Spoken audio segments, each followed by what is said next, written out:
duhet ta kishte bën më para ai drejtori ose ai institucioni i tjetër. Në disa komunikime të zbardhura nga dosja Belinda Ballukut, ajo i referohet Edi Ramës si palloshi i gjatë. Në këtë rast, çfarë është ky komunikim? Kjo do të thotë se Edi Rama aq shumë ka ushtruar trysni ndaj vetë zëvendës kryeministres apo ka pasur përplasje me të? Pra në fund të fundit çfarë tregon ky lloj komunikimi? O pse po marrni Edi Ramën? Merrni gjatë tjetër, palloshi i gjatë. Pse po merrni Edi Ramën ju? Ç'lidhje ka? Pra, nëse do themi, palloshi i gjatë ka gjithë çfarë nën kuptimesh. Po, është vërtet. Pra nuk mund të merren do. Nuk mundesh që ti evidentosh këto tek palloshi i gjatë se është Edi Rama. Palloshi i gjatë mund të jenë shumë gjëra të tjera. Në këtë rast, duke qenë se edhe vetë kreu i Partisë Demokratike Sali Berisha ka specifikuar që ka qenë për vetë Edi Ramën. Prandaj po e përmendim. Po shumë dakord, po i edhe i herë tek një akuzë politike e kundërshtarit politik. Dhe ati i duket gjithkush dhe ai para syve ti ka vetëm Edi Ramën, ai nuk ka asnjëri tjetër. Ai kur shkon me fjeti kujtohet Edi Rama, kur çohet prej xhumit Edi Rama, kur shkon me hëngër bukë Edi Rama, kur del për drek Edi Rama, kur bën mbledhje të kryesisë PD-s Edi Rama. Ai me Edi Ramën ka mbet në gojë, siç kishte me dikur Edi Rama me Sali Berishën. Ndërkohë, një nga portalet më të njohura holandeze, Diç Paran, ka publikuar një shkrim investigativ ku shkruan se Shqipëria me drejtimin e Edi Ramës është shndruar një narkoshtet që tashmë po rrezikon edhe vetë Europën. Ju si mendoni, sa rrezikon Edi Rama qoftë me aferat e fundit që po dalin në vimësi, qoftë dhe në raportet që ka ai me Europën dhe Shtetet Bashkuara të Amerikës? Tani unë nuk i besoj as edhe një herë këtyne mediave të huaja, sepse mediat e huaja po t'ishin normale, do kishin publiku në atë kohë edhe aferen dhe shtëpiat e Lulzim Bashës. Po tani ato paguhen nga kundërshtar politik dhe japin këto informacione dhe japin këto botime gazetash. Pra, do thotë që jashtë një pikpyetje e madhe. Dhe nuk mund të arrim ne tani mas disa vitesh që të arrim me pa se kush është pronari ose kush është personi i cili bën pastrim parash në Hollandë ose në Amerikë ose në shumë shtete tjera. Pra janë interesa të cilat vënë dispozicion nga kundërshtar politik dhe paguhen nga kundërshtar politik. Nisur nga vendimi i gjykatës kushtetuese që dha mbi rastin e Erion Veliajt, si mendoni, a do të lehtësohet masa e sigurisë dhënë ndaj tij arrest me burg, apo vendimi i gjykatës kushtetuese nuk ka të bëjë as pak me vendimin e gjykatës posaçme ndaj Erion Veliajt?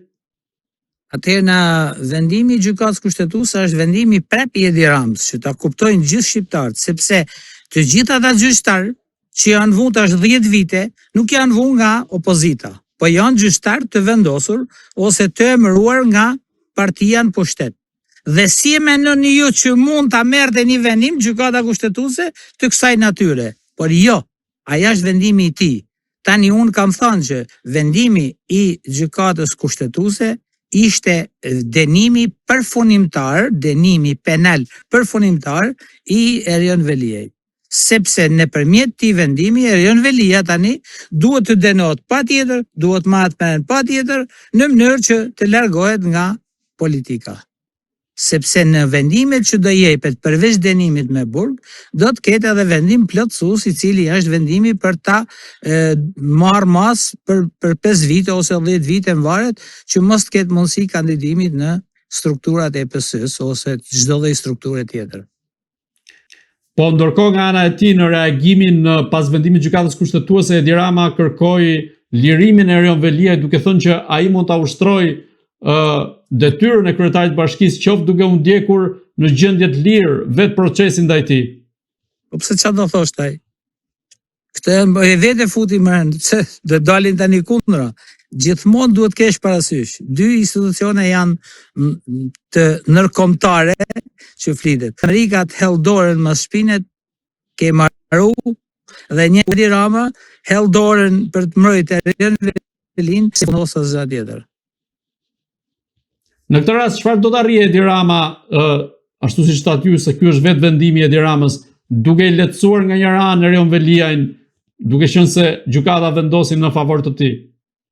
Nëse do arrite bashkinë ta merrte ose të kishte një kundërshtar politik për sa i përket PD-s, ai kishte një farë frike dhe e menoj këtë frikë. Dhe mendoj tha më mirë tani për momentin të caktojmë një zëvendës të Lalierit edhe të vazhdojmë me këtë pas zgjedhje për Tiranën, sepse Tirana është pathuajse gjithë Shqipëria, nuk është vetëm thjesht një veprim që mund të merret pushteti. Kush merr pushtetin në Tiranë e ka të sigurt edhe fitimin e zgjedhjeve parlamentare e me radhë.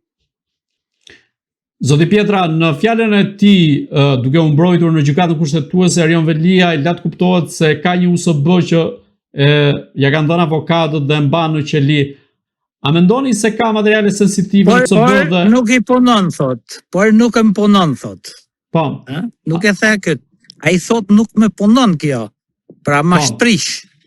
Ai atë CD e ka çuar në ambasadën amerikane ato ditë që doli dhe i kanë dhënë një tjetër formalisht sa me pasë në dorë asë tjetër mërën. Dhe ajo nuk hapet më ajo si në Velia, vetëm do hapet ajo që është në ambasadën amerikane nëpërmjet strukturave të tyre të cilët mund t'i bajnë vendimtare ose të ditura në momentin e duhur, kur ju duan atyre.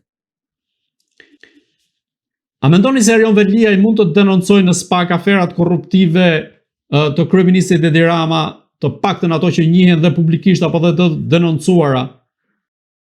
Moralisht mund ta bëjnë, ligjërisht nuk ka vlerë, sepse ti duhet ta bëje, jo do ta bëj.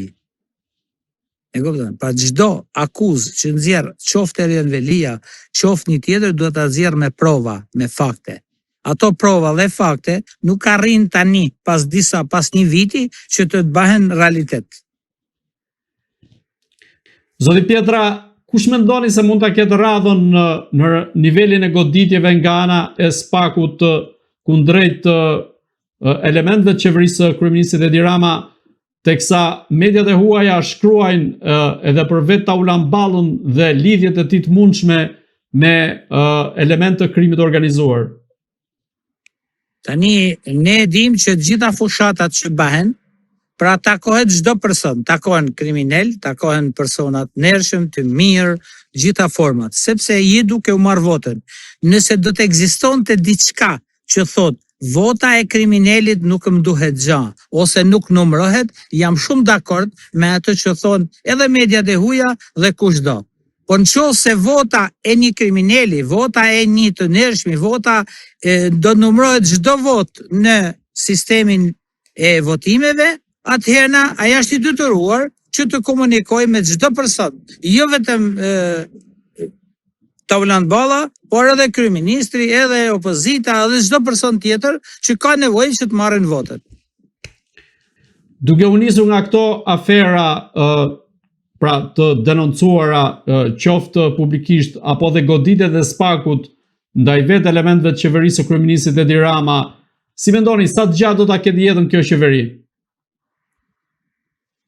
Tani kjo qeveri e ka jetën të gjatë, siç ka thënë Edi Rama, kur duan ka thënë duhet të vinë në pushtet partia tjetër ose krahu i tjetër.